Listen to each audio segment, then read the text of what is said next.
Salam, hər vaxtınız xeyir. Bakı şəhərində bu tıxac problemi son illər çox dözülməz bir həddə gəlib çatdı ki, bunun da nəticəsində başqa ölkələrin də təcrübəsini, praktikanı nəzərə alaraq hesab olundu ki, ictimai nəqliyyatın hərəkətini yaxşılaşdırmasaq bunun qarşısını almaq mümkün olmayacaq. Yəni 100%lik bir nəticə gözləmirik. Təbii ki, tıxacı qarşısını almaq mümkün deyil. Olacaq yenə də. Sadəcə olaraq biraz yaxşılaşdırmaq heç olmasa. Ona görə də bu yollarda ictimai nəqliyyatın hərəkətini, fasiləsizliyini, təhlükəsizliyini təmin etmək üçün xüsusi zolaqlar ayrıldı. Avtobus zolaqları. Bu avtobus zolaqlarının ayrılmağı ikinci bir problemi gətirdi ortaya. Nədir bu problem? Dayanma, durma ilə bağlı olan problem. Digər sürücülər sərnişin mindirmək və düşürmək üçün avtomobili saxlamağa yer tapırlar. Bu mümkünsüzdür də, yəni bu dözülməz bir haldır. Taksi sürücüsüdür, tutaq ki, avtomobili saxlayıb sərnişin mindirmək və ya düşürmək istəyir. Eləcə də digər adi bir şəxsi avtomobilin sürücüsüdür. Sərnişin mindirmək, düşürmək istəyir.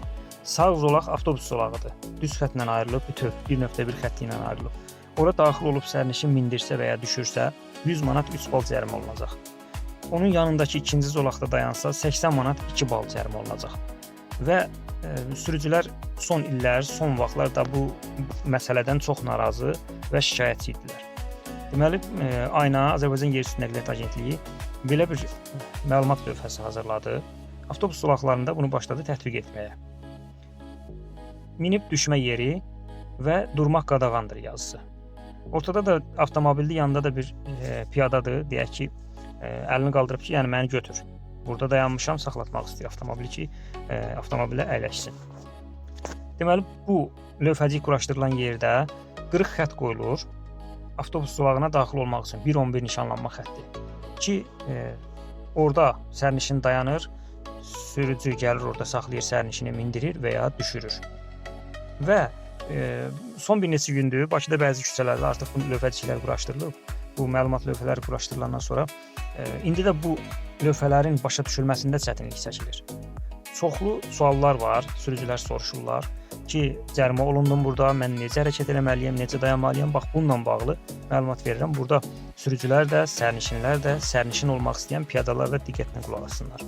Deməli, bir sərnişin, belə deyək, bir piyada əgər taksiyə və yaxud digər başqa bir avtomobilə minmək istəyirsə, bilməlidir ki, sənin verəcəyin o 5 manat, 3 manat buna görə hansısa sürücü cərimələnməməlidir. Taksi sürücüsündə başa düşmək lazımdır, eləcə də adi digər nəqliyyat vasitəsinin sürücüsündə başa düşmək lazımdır. Sən gedib qadağan olunan yerdə dayanıb taksi sifariş verəcəksənsə və yaxud da başqa bir avtomobili saxladıb ona minmək istəyirsənsə, sən düzgün etmirsən. Sən bilməlisən ki, bax burada belə bir lövhəcik var və yaxud da heç lövhəcik yoxdur.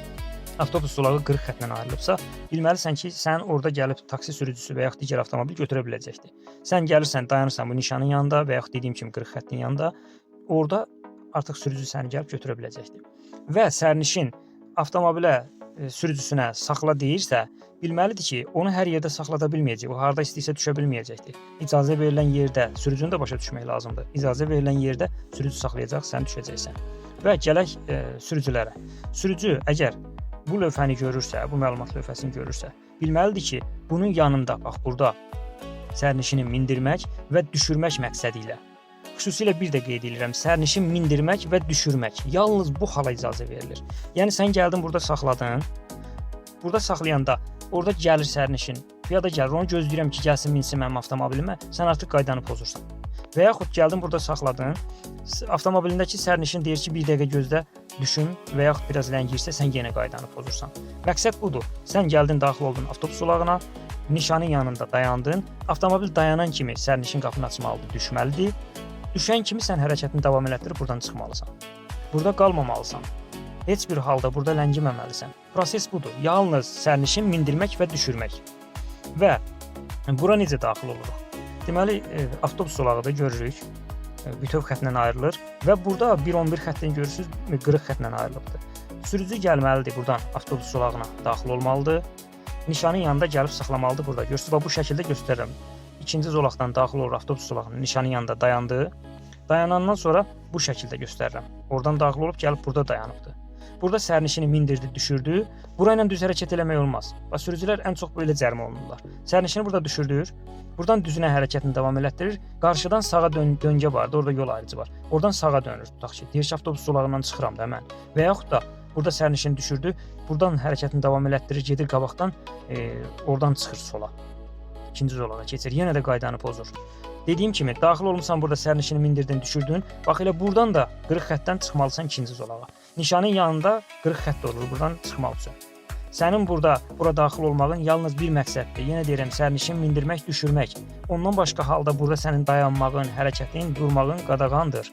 Buradan da çıxmalısan. Və bu lövhə, bu məlumat lövhəsi sürücülərə əlavə məlumat vermək üçündür. Yəni qanunumuzda yoxdur. Yol hərəkəti haqqında belə bir lövhə yoxdur, belə bir nişan yoxdur. Sadəcə olaraq sürücüləri, sərnişinləri, piyadaları daha aydın başa salmaq üçün, daha aydın izah etmək üçün belə bir lövhə düşünülüb ki, hamı bilsin ki, bu nə üçündür? Bura nə üçün daxil olmaq olar, burada necə dayanmaq olar? Qanunu bilən sürücü bilir ki, əgər avtobus zolağı qırıq xəttlə ayrılıbsa, həmin zolaqda sərnişin mindirmək və düşürmək məqsədi ilə dayanmağa icazə verilir. Yol hərəkəti haqqında qanunun 48-ci maddəsi, 48-ci maddədə qeyd olunur ki, avtobus zolağı qırıq xəttlə ayrılıbsa, sürücü bu zolağa daxil olub, burada sərnişin mindirə və ya düşürə bilər. Mindirdi, düşürdü, dərhal da həmin zolaqdan çıxmalıdır. Bax, bu da dayanma halıdır da, yük yığmaq, boşaltmaq. Burada amma icazə verilmir. Dediyim kimi, ancaq sərnişin mindirmək və düşürmək məqsədi ilə. İstər dediyimiz o lövhə olsun, minib düşmə yeri, istər lövhəsiz olsun, qırıq xətt olsun, hər bir halda sürücü sərnişin mindirmək və düşürmək üçün avtobus zolağına daxil olursa, burada avtobuslara mane olmamalıdır. Onların hərəkətini çətinləşdirməməlidir. Əgər çətinləşdirirsə, onların hərəkətinə mane olursa, sürücü yenə də 100 manat 3 bal məbləğində cərimə oluna bilər. Mane olmamaq şərti ilə bu şəkildəki kimi yenə də avtobus zolağıdır və lövhəcik qoyulubdur, əlavə lövhə.